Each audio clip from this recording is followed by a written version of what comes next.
you've been around the Caribbean. What about St. Martin? Any difference from any other island? It's more touristic base, I can say. This is my second time coming. A lot has changed since 2006 for sure. Okay. It's a lot more boats. That's right. A lot more visitors as well too. Maybe it's because of the event, but ultimately, as I travel the Caribbean, this feels more like a touristic home that I've seen so far, outside, of course, the Bahamas. Are you going to come back? Oh yeah, absolutely. I mean, I've been waiting for an opportunity forever. You guys took long enough to book me again, man. What's going on?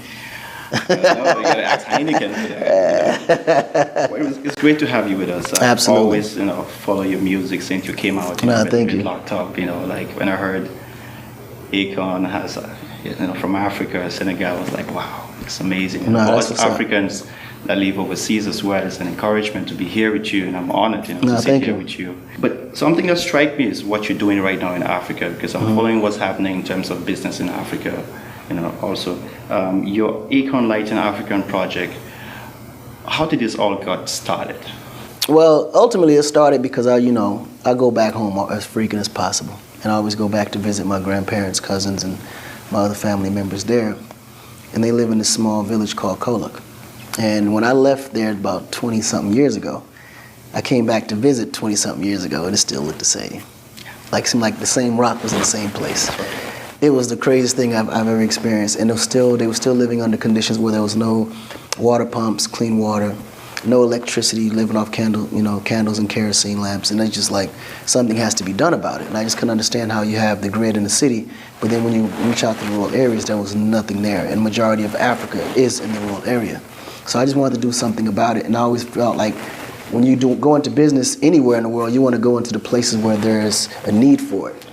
And there was no greater need for electricity than in Africa, so that was the perfect business to get into. How long did it take you in order to get this business going? Well, I started in 2013. 2010. Had no knowledge of energy whatsoever, especially coming from entertainment. I knew nothing about energy. I reached out to some friends in the Middle East trying to open up some power plants. Realized I wasn't as easy as it sounded.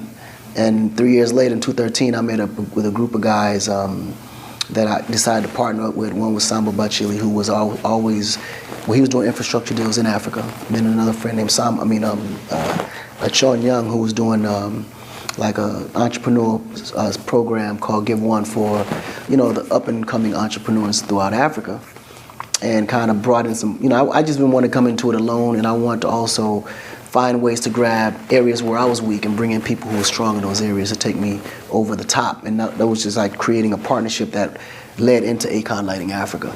And together we was able to come up with a plan to go into China, find some distributors, some manufacturers, and then, with my relationship with all the governments and the presidents, we used those to be able to acquire the contracts to bring electricity into those areas. We start off with just electrifying 1 million homes in 2013, and we're now currently in 15 countries now. It's never happened that fast. Ultimately, because you know the people, you know how to maneuver, you know how to get around the back door and the red tape, and you know how Africa is. You just got to finesse, man.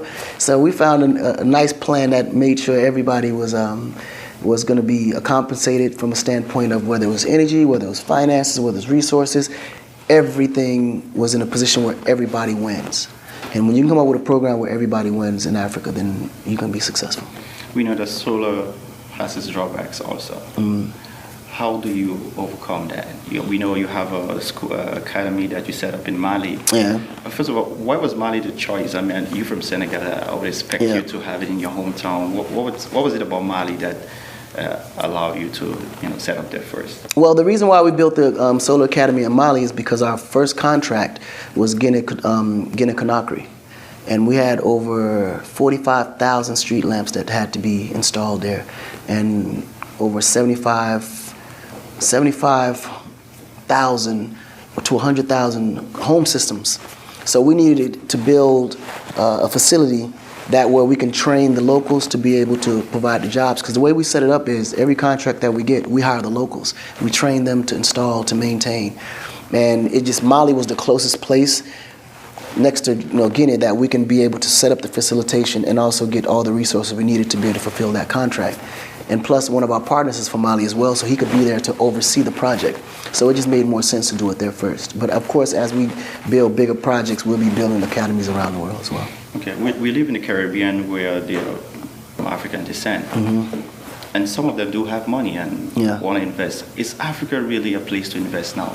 I mean, if you're going to find anywhere to invest, Africa would be the place. If you invest anywhere else, you're stupid. You're wasting your money. And what was the reason for that? Because Africa is a clean slate. So, and you know, when investment, it's about who gets in first, who gets the bigger punch at the end. So think about it, like back in the 80s when Apple started.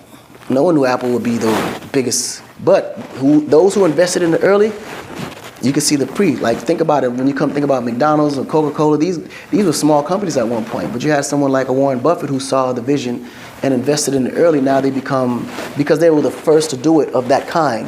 And Africa, everything is the first. So anywhere where you invest in, you'll be one of the first to do it. So you got to look at it from a 15, 20-year plan down the line where that company can become if you invest today.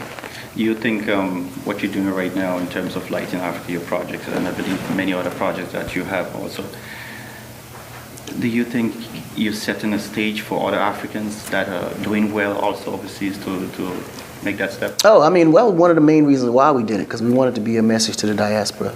Let them know that if you have knowledge, financial resources, or just the connection to do anything big in Africa, you should utilize that situation and come back and really do it. Because I noticed that a lot of Africans are in Europe, they're struggling out there. And half of them, they moving around with doctorates. I mean, degrees all over the place, same in the United States, but then they can't use it there because there's no space for you to invest. All the major investments are all taken by big, facilities and banks and, big Fortune 500 companies and private investors, so there's no room for you to invest. Whereas you could take that same knowledge, take it to Africa, and it's worth millions. So it's really your choice. You can struggle in the States or in Europe, or you can come back home and really take advantage of your resources and really profit from it. You said your project 2020, you want to light 600 million. Yeah, but that's the goal. By 2020, we want to be at 600 million. Are you seeing that? We're moving. We're in 14 countries out of 48, so I think we should be able to make it work. And mind you, we did that in 3 years. 5 years from now, in terms of your business, ventures in Africa, where do you see yourself? The Dangote of second Dangote of Africa? No, I'd be the first Acon of Africa. Yeah. Dangote will be looking at me like I should have been doing that. Are you inspired by I'm hugely inspired by Dangote. He's one of Africa's biggest. He's our Bill Gates and our Warren Buffett. He's one of the guys that understood the people, understood how to scale, and took business to another level in Africa. So we all look. I mean, he's a huge inspiration for me. Like he's like the target of what I say. I need my name to ring like Dangote when I get into the business real, because he's figured out a way to do it properly, and he still does it in a way to where you never hear anything bad about his company.